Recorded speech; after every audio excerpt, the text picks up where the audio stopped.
Acoimba Informa. Continuamos con mucho más de Acoimba Informa. En el programa del día de hoy estamos conversando con Carlos Andrés González, candidato por la Mesa de la Unidad Democrática para las gobernaciones del Estado Trujillo. Él está sosteniendo una conversación con el licenciado Nelson Monreal, quien en esta última parte de la entrevista conversarán sobre temas como la seguridad, el turismo y la agroindustria en nuestra región.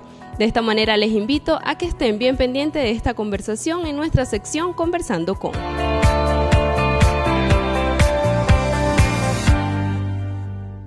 Continuamos en Acoimba Informa con el candidato Carlos Andrés González, candidato a la gobernación del Estado Trujillo. Ya en este último bloque, ojalá tuviésemos más tiempo para seguir conversando, porque creo que se van a quedar muchas cosas en el aire, pero vamos a tratar en este último bloque de compensar un poco todo o complementar todo lo que hemos venido hablando. Candidato, la seguridad en el Estado Trujillo. Le iba a preguntar de inicio qué va a hacer usted con las políticas económicas del Estado, pero es que la inseguridad en el Estado Trujillo tiene que ver con esas políticas económicas.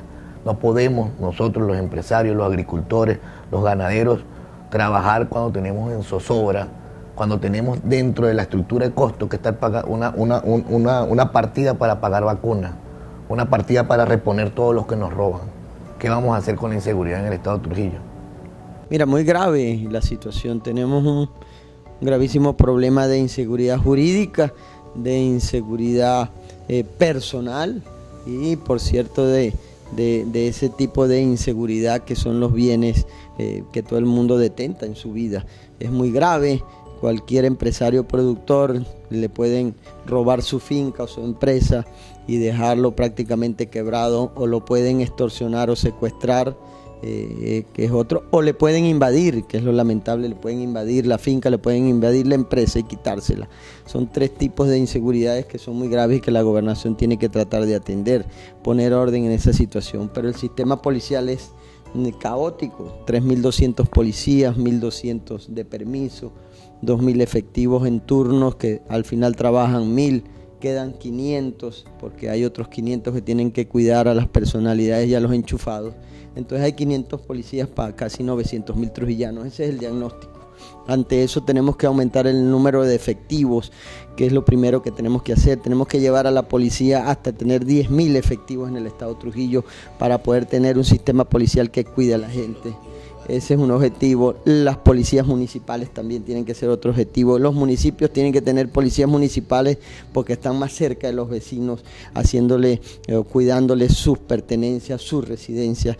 Tiene que un gobernador articular y hacer un sistema de seguridad completo en ese sentido, pero también las condiciones sociales de los policías es muy grave, prácticamente inexistentes, sueldos paupérrimos. O sea, cuando vemos, también tenemos un grave problema ahí. Y depurar la policía. Hay que atender, depurarla, porque también... Yo lo primero que haría es un antidoping. Porque también tenemos que devolverle la confianza al ciudadano con la policía, porque le tiene extremadamente desconfianza, porque lo que hay son alcabalas para la matraca, situaciones difíciles que viven los venezolanos, los trujillanos día a día, y que ante un sistema policial así donde no se le tiene confianza nunca va a echar para adelante. Por eso es que hay que hacer un gran proceso de reorganización policial en todo, y por sobre todo devolverle la seguridad a la gente, devolverle la seguridad en los caminos también. Hay que hacer educar al niño para que no sea malandro cuando esté grande. Lógicamente. Educamos al niño y no tenemos un malandro.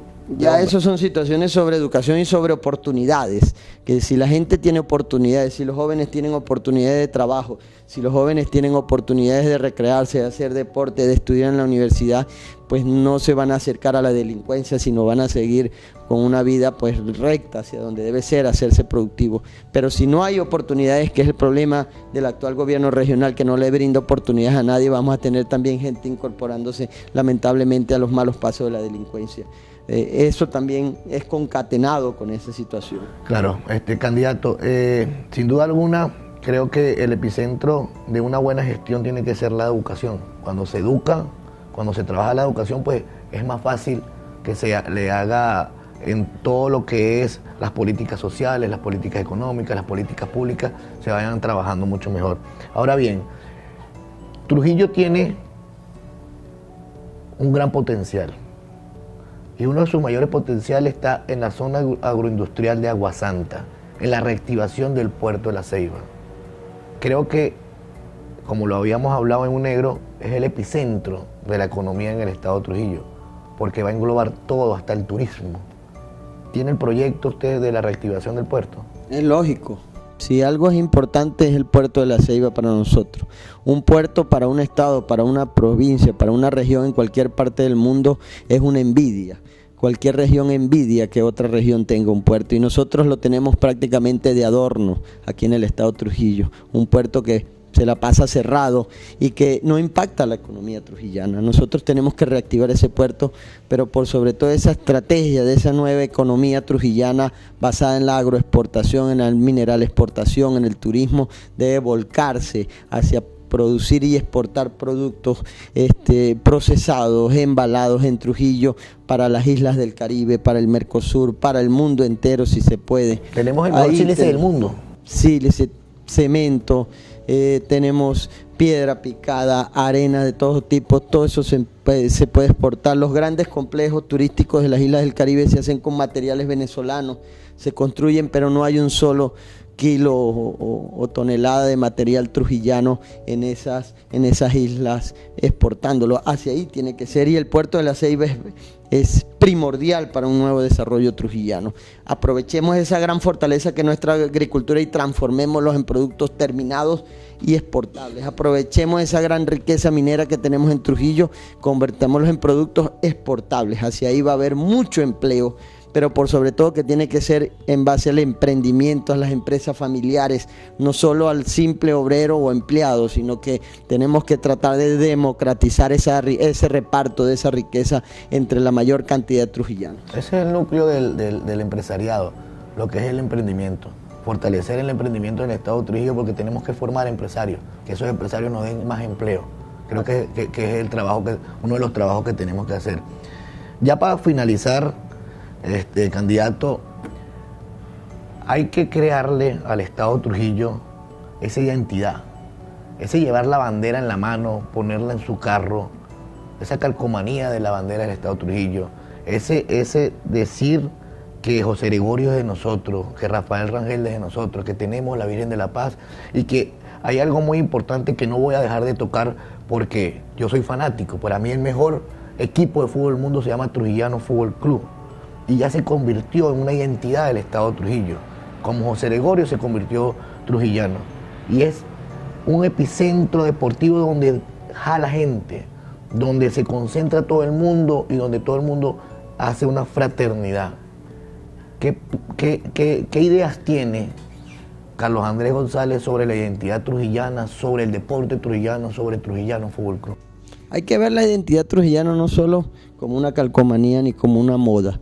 O sea, la identidad trujillana parte de la idiosincrasia de lo que hemos sido durante 500 años. Este gobierno pretendió cambiarnos nuestro gentilicio de trujillano por trujillense. Fíjese hasta dónde llega la uniformidad de un color e intentar compactar a todo el mundo obligadamente, que eso no se puede hacer en una sociedad, después las sociedades están en movimiento. La identidad trujillana hay que rescatarla, no solo la identidad trujillana del simple hecho de los grandes monumentos o nuestros grandes hombres, sino también de nuestra herencia guerrera cuica, que es otra identidad que hay que explotar, de nuestros dichos, de nuestros conocimientos, saberes, tradiciones, bailes. O sea, hay mucha identidad trujillana que son parte fundamental en nuestra vida cotidiana, pero que falta es generar confianza en el sentido de difundirla. No se difunde como debe ser, y a los trujillanos nos hace falta amalgamarnos en ese gentilicio que tiene que servir todas estas tradiciones. Están nuestros embajadores internacionales. El trujillano es un embajador por excelencia en Venezuela, y a veces eso es lo que tenemos que hacer. Nos representa en otros estados e inclusive en la Copa Libertadores. Hacia ahí tenemos que ir, hacia exponer a nuestros grandes embajadores, pero nos quedamos a veces cortos. Fundet, la Fundación Danzas del Estado Trujillo, que son nuestras tradiciones, no se difunden. La orquesta típica trujillana, que es nuestra música propia, no se difunden, a veces no tienen ni con qué trabajar, y todo eso hay que rescatarlo como una cultura, pero también como un gentilicio. Y todo eso ayuda al turismo, y el turismo ayuda al comercio. Eso es una cadena. Totalmente, porque ahí se encadenan procesos también de exponer ese tipo de identidad ya con objetos que difundan esa identidad por colores, por cosas.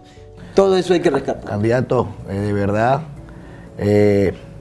no le deseo suerte, le deseo trabajo y más trabajo, porque la suerte creo que es algo que viene acompañada de las capacidades de cada persona.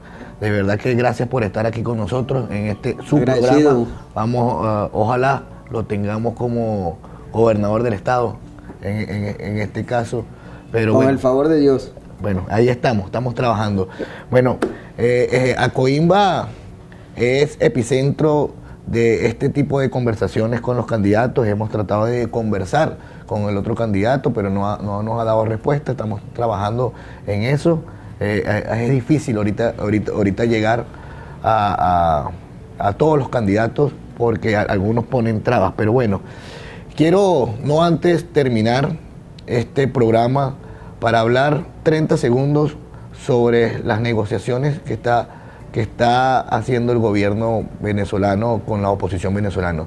Yo quiero que le demos un voto de confianza a estas negociaciones. La semana pasada se volvieron a romper las negociaciones, pero hay que entender o hacerse una autocrítica a ver si de verdad entendemos nosotros en negociaciones, de verdad nosotros como venezolanos hemos estudiado las negociaciones que se han dado en Latinoamérica, más de 29 transiciones negociadas en Latinoamérica sin violencia. Yo creo que esa es la vía para nosotros salir de este atolladero económico y este atolladero político donde estamos. Señores, un voto de confianza a las negociaciones, que es la única forma de nosotros poder llevar el barco a puerto seguro. Como cierro todos mis programas, el peor acto de corrupción es aceptar un puesto para lo que usted no es competente. Sigan con nosotros, esto es Acoimba Informa.